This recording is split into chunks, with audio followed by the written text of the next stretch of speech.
I don't think that even though mental health is talked about a lot more these days. Do you feel that there's like a threat to the craft because of AI?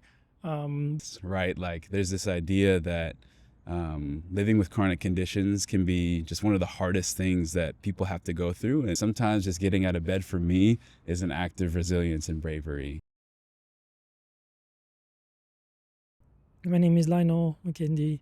I am a Pacific Northwest based filmmaker and photographer. And this project was really fun to shoot. I'm going to have Darren, who wrote the piece, come and join me to discuss the project and everything that went into it. And action. Because it's illness The that vision I had for it hits different when Darren first approached me was to make it feel very nostalgic, mostly because of the subject matter. And a tool that was actually pivotal in achieving that is Dehancer. It's a film-like color grading plugin that basically just takes the digital edge off my shots. You might have noticed I used some actual Super 8mm footage in the video. And action. I think the fact that I'm different lends itself to a deeper, more enriched sense of self-knowledge. And this is ironic because this mark of contrast has given me the capacity to rewrite the past into something iconic. Dehancer is essentially a shortcut to getting that digital footage to sit in the same world as the Super 8mm film. But when we are forced to either sink or swim and embody resilience, living under a higher load of pressure produces gemstones with a palpable aspect of brilliance. I'm different. I used it in DaVinci Resolve, but it works just as well with Premiere Pro. They've also got an iOS app and this new desktop beta, which is just a standalone app if you want to keep it simple. It's pretty straightforward and works for photos as well. Anyway, if you want to try and get that analog texture without the expense of a film camera, it's definitely worth a look. And that's all right because I'm different. And rather than hide, I was made to show it and shine, you guys. Different.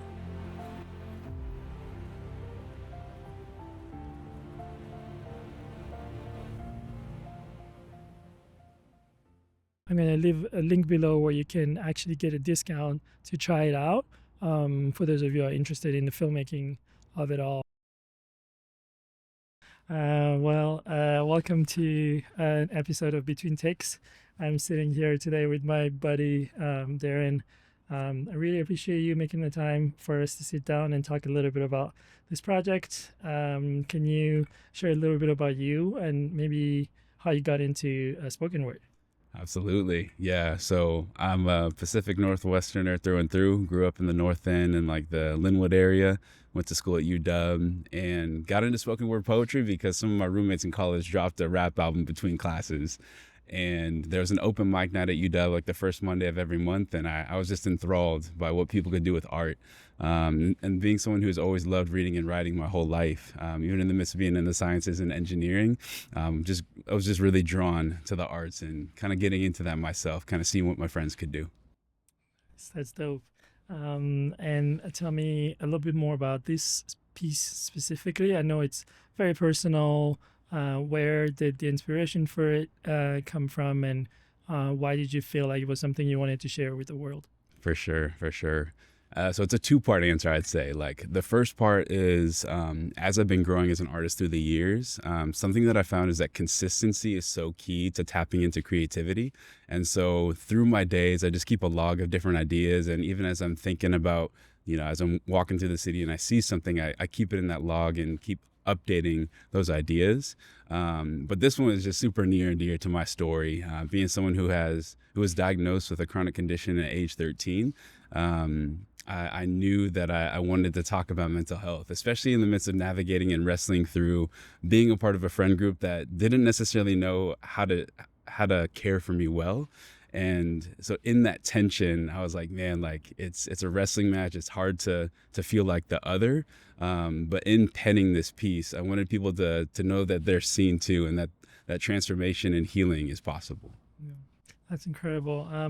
Well, it It's personally been a pleasure just like seeing you grow in your crafts because you and I have worked on different projects before, but this is the first one that is not like in a corporate context where it's just more of like a passion project for you. Mhm. So I appreciate you reaching out in the first place, wanting me to bring this to life, and I hope that you're happy with the final cut. But what do you want people to take from this?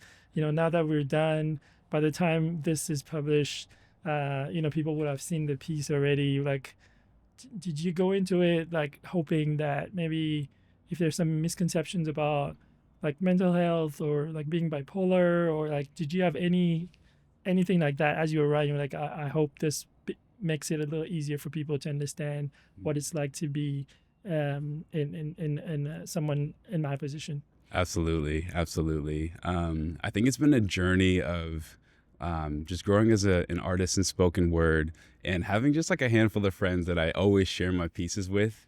And the goal of writing, in my opinion, is to connect. And I don't think that even though mental health is talked about a lot more these days, I think just really getting into the raw, nitty gritty emotions and thoughts and feelings of my own story and sharing that with the world creates space for people to connect, right? Because regardless of whether or not we have a chronic condition, we all go through ups and downs in life. And so if people can listen to the project that we created and the story that I penned down and feel seen by it and to know that there are valleys that we can experience and go through, but on the other side too, like being in community and being in the presence of people who know how to help heal.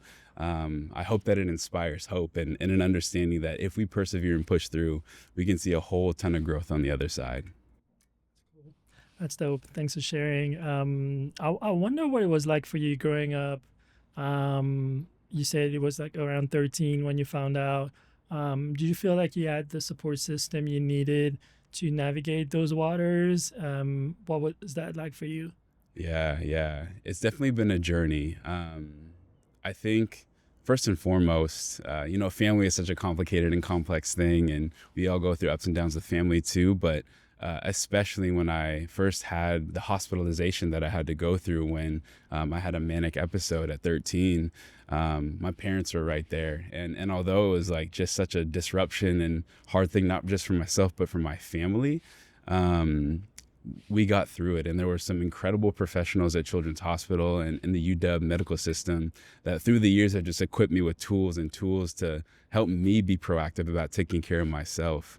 But in terms of a support network, especially in these days, I feel like the community that I have is everything. Like I'm a stone cold introvert. Like I love and I need that alone time. And like if I'm not getting the alone time that I need, like I can actually get physically sick because I just need that space. But if I'm not connected with my people, like yourself included, you and Tay, we get those times in every other month or so. I'm not whole and I'm missing something. So it's such a balancing act of needing that support, needing even professionals to help care when things are complex. But like just walking with like my fam, the brothers and sisters that I've called my chosen family day in and day out.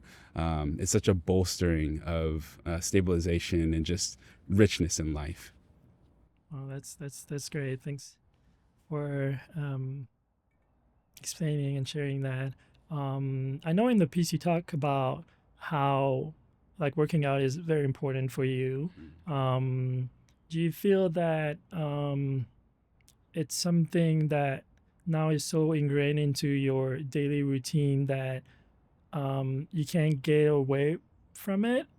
Or is it something that you actually enjoy doing? Or is it more just like, again, as part of like you being proactive and not wanting to let like, anything come in the way of your mental health and all of that? Could you share a little bit about that? For sure, for sure. So I think even in my piece, I talk about like one of my doctors saying like, I need you to sweat. Like I need you to be moving your body and working out. Because I think there's some studies out there that say like getting regular cardiovascular activity is as like effective as medication and antidepressants. And I'm a strong proponent of folks who are, prescribed medication to take it and to be on it, because I've been on the same medication since I was about 13, and I'm in full remission and have been for like the past decade or so. And so it's so important to take those things that our doctors say to take. But yeah, working out is such a place of sanctuary for me. I mean, grew up playing a ton of sports. Loved being able to like be on a relay team as a state level swimmer. But it's about tapping into something that I love and a passion, and also just reminding ourselves of identity and the idea that when things get hard, we can be resilient and gritty and power through, and we can tap into and cultivate a will that pushes through hard things. And so I'm just a junkie. I love getting able to move my body and do that for the passion of it and the joy of it. And also just like the endorphins and the medical benefits that are just such a blessing too. Yeah, yeah. That's cool. Tell me, we live in the age of AI. It's like everywhere. How do you feel like that affects someone in your position who just like has to go deep into your thoughts to come up with a piece like this? Do you feel that there's like a threat to the craft because of AI? What are your thoughts on that? Yeah, that's a great question. And I'm also a data engineer by trade too. And so there's massive benefits to using AI, and there are also downsides to it as well, just in how it's also being used just in the public. But as an artist, I'd say I haven't used it personally to dive into my own creative process, but I feel like if we lean on it too heavily, we could get away from just the grind and the grit that's required to go deep inside.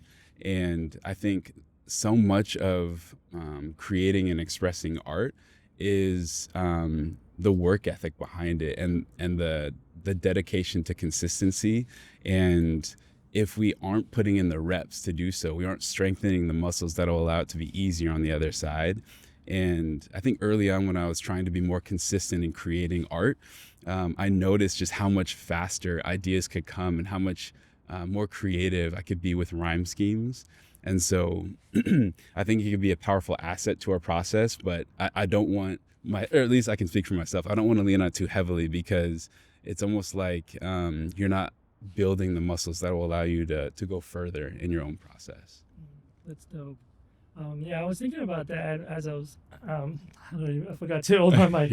Well, thanks for sharing. Yeah, no, that's dope. I was thinking about that as I was cutting the piece, and I was like, it must be interesting for someone in your position to be doing what you do. And I was just thinking, like, how do you stand out, especially like because of AI and all that? But I feel like you kind of answered that already.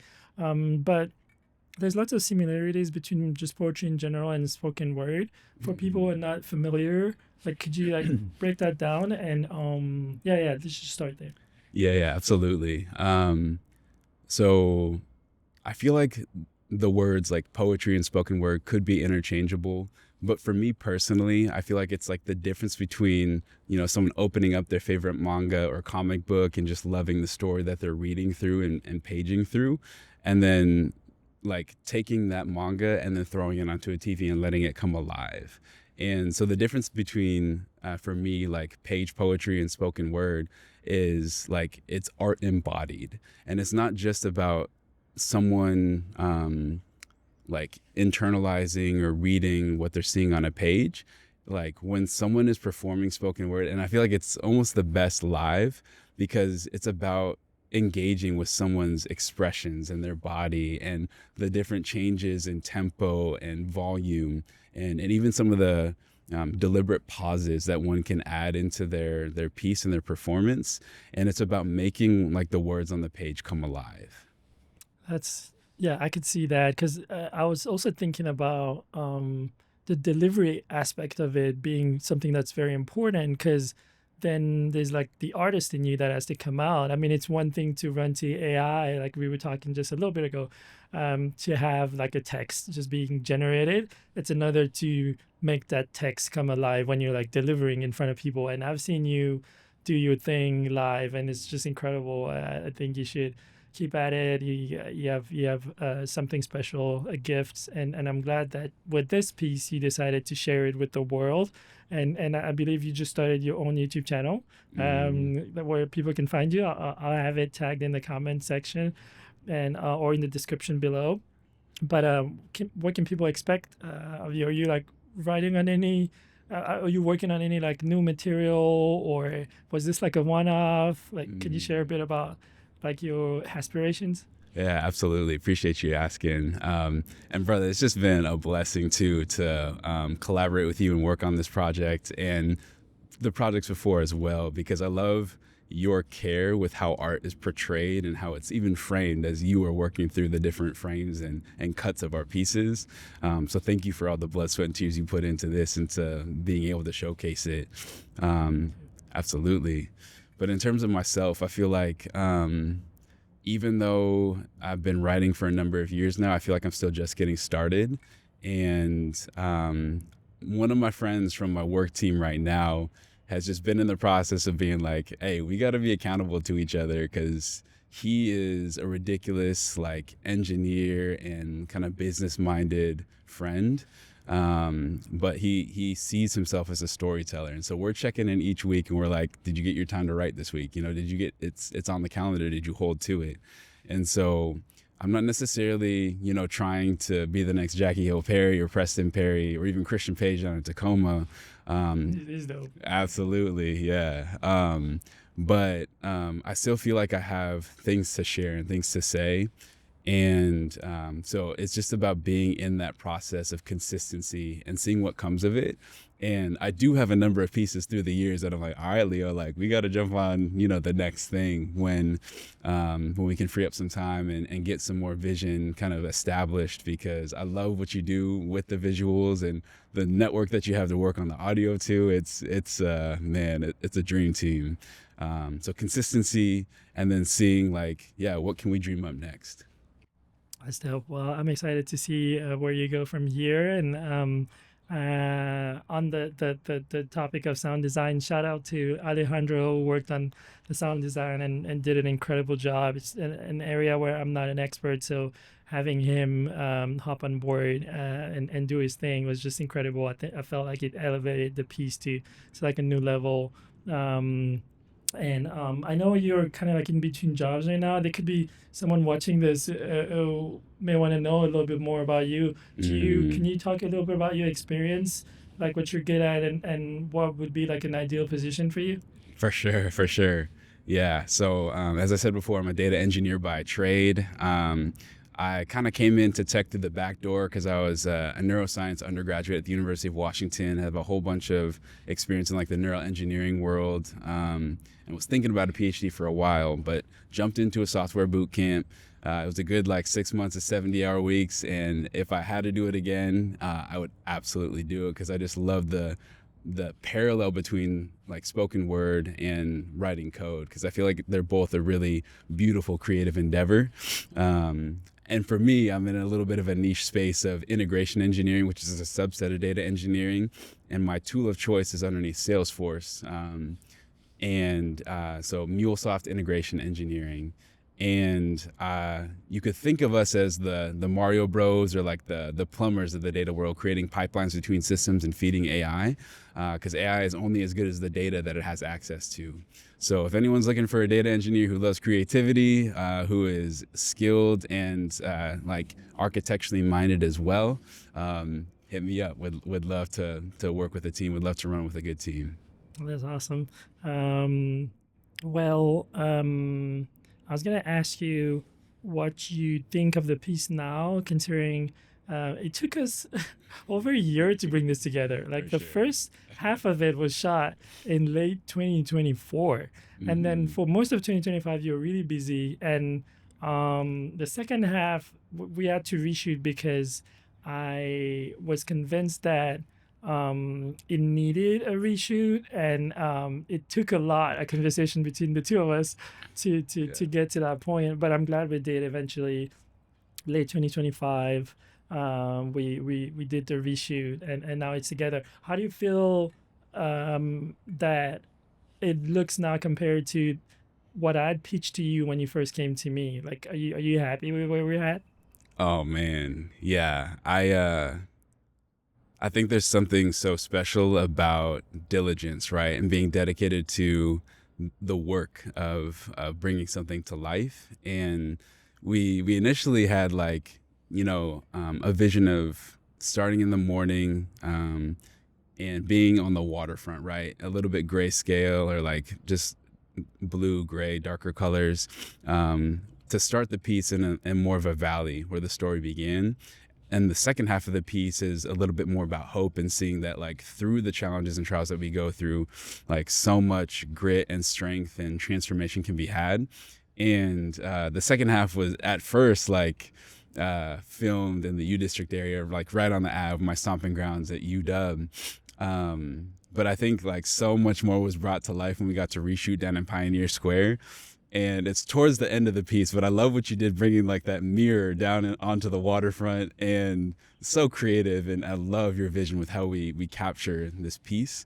And just as we've added different sessions for the voiceovers and getting our audio just nice and married to the visuals, I couldn't ask for a better product. So thanks so much for, again, the blood, sweat, and tears of all the hours that you put into this, and really can't wait to share this with our crew and with the world. That's dope. Well, thank you so much. I'm glad you're happy with the final cut. For me, it was an honor working with you on this, and I think it was the first time, even though I've worked with you before, first time I'm actually getting to share a piece with you. And Yeah, I'm just excited to see where this goes. And are there like any last thoughts, like anything you feel like we didn't cover that you'd want to expound on? Yeah. No, thanks for asking, and thanks for your time too, Leo. I'd say like on the topic of mental health, there's always this idea of like, is this just like a weight or like a burden that you have to carry that's like your cross to bear? Or is it something that gives you a different perspective? And I'd say yes, right? Like there's this idea that living with chronic conditions can be just one of the hardest things that people have to go through, and not everyone has to bear those burdens. And I'd say for myself personally that, being hospitalized, dropping out of college and coming back to finish, just an extended period of time, and learning to live with just the requirements of taking care of myself mentally into my 20s and 30s, is honestly something that I probably don't wish upon anyone. And so I just want to speak about the reality that mental health is such a challenging thing, and it's an invisible thing for the most part too. And it's given me a perspective as well that resilience is not like the exception to the rule, but it's the way, right? And the perspective that I carry into my day to day is that we don't know like how brave people are, because sometimes just getting out of bed for me is an act of resilience and bravery. And so in a world where there's so much polarization, so much division, and there's a need to stand up for what's right and what is just, I think there's also such a need for us to embrace one another as fellow human beings and have compassion, and to say, if I don't ask you, I really don't know what's going on in your world. And rather than be quick to judge people and quick to say, this is like, this is just how you are, and I don't rock with that. It's like, can we be curious about one another's lives, and can we have the respect to know that people are going through a lot more than we can bet on. So just wanted to speak on that because it's such an important thing that we all carry weights, and we'd all do well to have respect for one another. That's deep. Yeah, thanks for sharing, and thanks again for your time. I appreciate you, brother. And on to the next one. Absolutely. Peace. Appreciate you. Cool. All right. Cheers. Cheers. All right. See you next. Remember, you can give me some left and right movement, but not back and forth. Okay. Just so I can get my focus right. And how far left and right? Maybe one step, Okay. if you want. Otherwise, just Probably like good. okay. Yeah. Okay.